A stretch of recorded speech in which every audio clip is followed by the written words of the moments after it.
Welcome back, you guys. Thank you for coming back and watching the channel. Today I am redoing my EDC drop box to better suit my firearm and the drawing my firearm out of the box itself. I was running into some issues with it in the back top right corner, so let's do it. I'm going to do a step-by-step process of how to do it. So here's the piece of paper, and all you have to do is cut it to the size that you need it to be, kind of like that. Pretty cool, huh?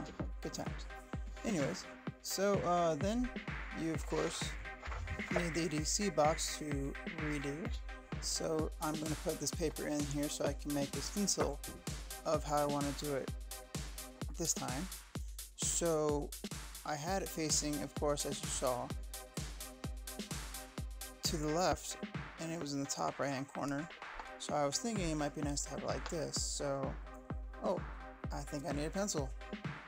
There you go. Look at that. So now I'm going to draw out my design here just by tracing out around my firearm and my spare mag.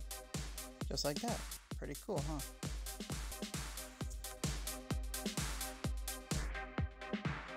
As you can see, I drew around the firearm and the spare mag, and I did the little spaces for my fingers to go around so I can actually get the actual gun and the spare mag out when I need to, and it's all good. Look at that. But I was thinking, I have a better idea. I'm going to put the spare mag straight up and down, and just like that, I've made a new stencil, and I think I kind of like it like that. So, as you can see, I have the finger holes placed just perfectly to where I can pull my firearm. Right when I came out here to record and to cut this piece of wood stuff, the landscapers got here. So now I'm outside. I have traced. We're gonna do this, and we're going to. I'll just voice over this part, I guess. And I'm hope you enjoy the video. Thanks for watching. On to my next step.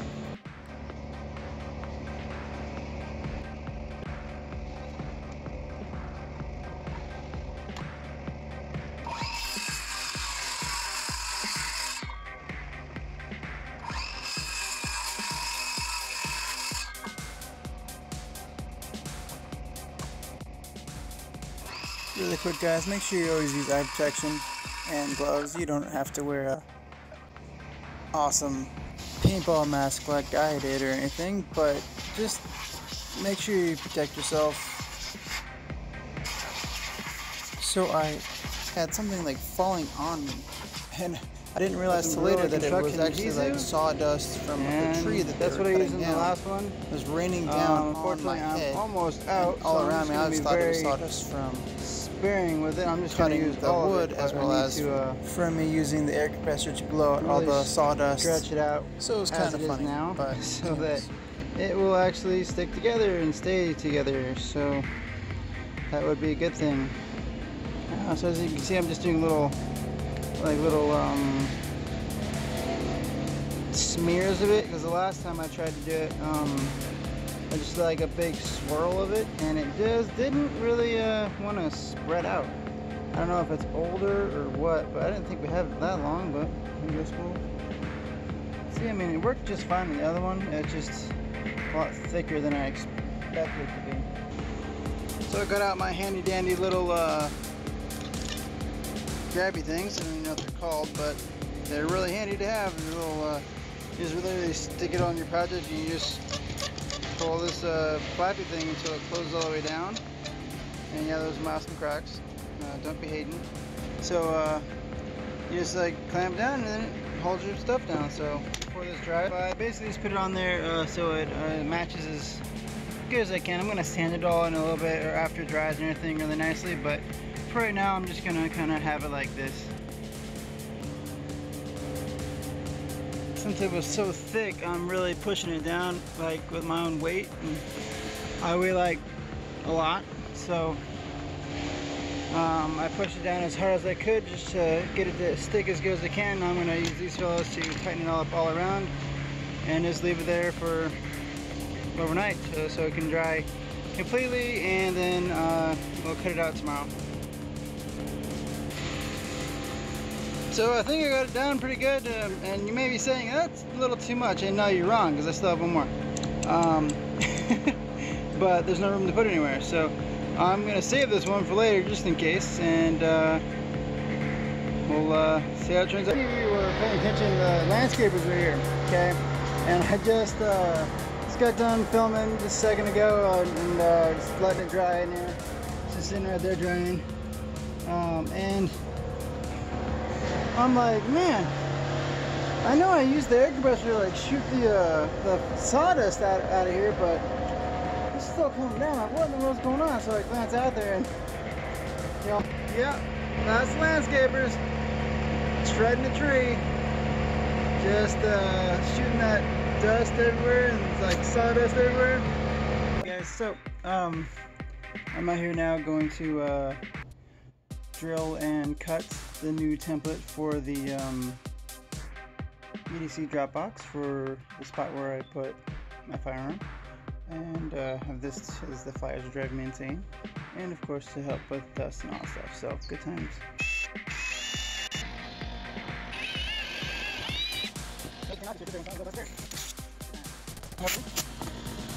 Good so far. Yeah, there's my Crocs again. Gonna move it and then drill some more holes. Alright, last hole's drilled. Clean out real fast. So that's basically how it's gonna look until to it. And I'll show you guys that. I won't be able to record while I'm doing that because my camera woman is currently assisting our child with online schooling. So good times. I know what you're thinking. Hey, that sounds like the landscapers are back, but no, that's actually just the air compressor. Let's get the sawzalling.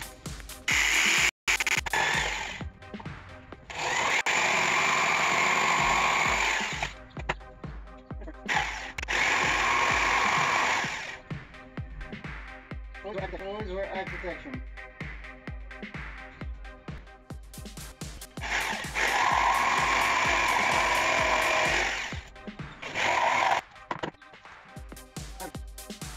Eye protection. There you go. It works, right guys? There you go. May not be the safest, but it totally works.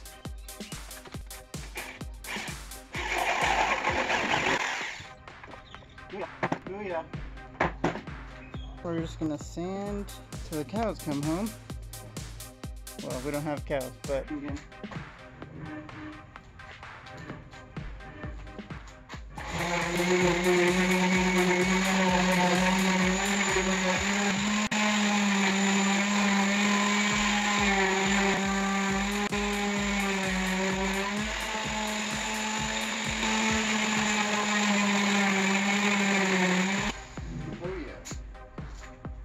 You always start with the grittiest sandpaper first. This is a 60. That's gonna clean off any big stuff. That's gonna help grind it down really well, and it's gonna really take some layers off. So if you're using this or anything grittier, make sure you're ready to have it go down a lot. Your material to go down a lot, which is good when you have something pretty much raw like this, because then, well, then it helps you to get everything where you want it. Then you can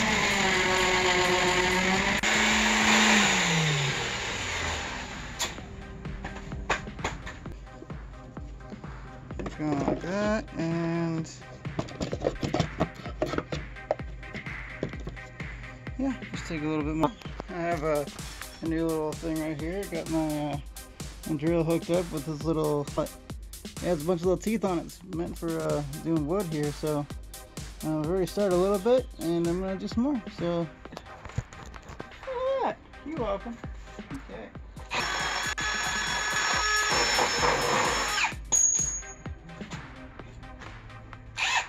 Something's missing. I had before. Because it has, totally. Totally different. Has a little tiny like circle things on there, so it helps to do a little bit finer of a job. Always remember guys, good trigger control. Hold it.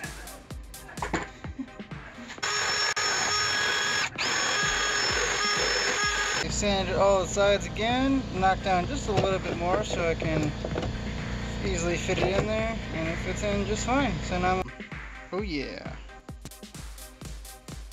Basically it's the same, it's just the same color as the wood. It's just gonna make it a little bit darker and kind of give it that shine that we, you just love on furniture and stuff. I'm gonna do a couple of really thin coats all the way around. I let it dry in between.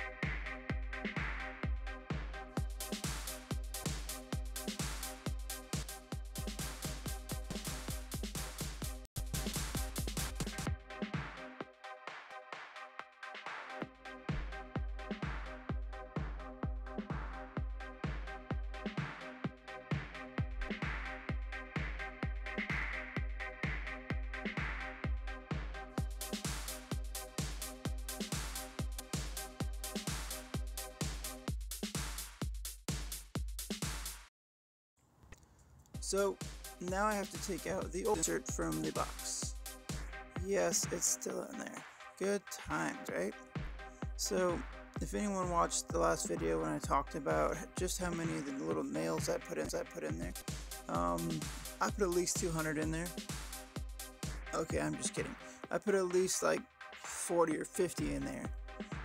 But the problem is the bottom of the box is actually really cheap, like particle board that looks nice on top, and it took forever y'all to get it out. Okay, those little nails really hold it in nicely. So this is just basically a quick montage of me taking off the bottom. It actually took about an hour and a half to get it all off, but it was really worth it. And I did put the little smiley face in there and that little funny looking face in there because I left a sticky note for whatever reason on top of the lid, and it has like my name and some other stuff on there that I didn't really want everyone to see. So you can look at a cool little smiley face and a little awkward face.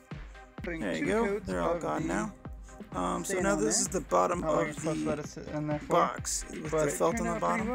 So thankfully this was easy because I just pushed it on the wood and the nails and it works pushed right out. Let's check it out. So that was kind of nice.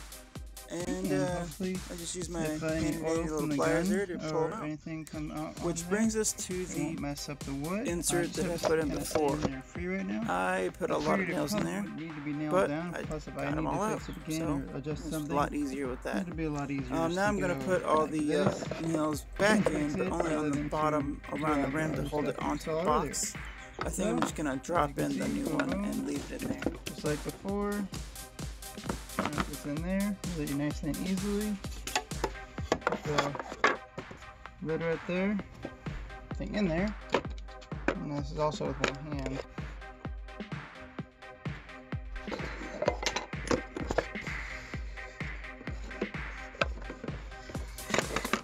Usually goes a lot smoother than that, but since I only have one hand available, yeah. So anyways, that's the project. If you like it, please like and subscribe, because this thing was pretty difficult to change, as I'm sure you saw, but I also had a lot of fun doing it. So I'm going to hopefully be doing a lot more of this kind of stuff. So if you like this kind of stuff, please let me know down in the comments, and I would love to hear what you think I should do next. I was thinking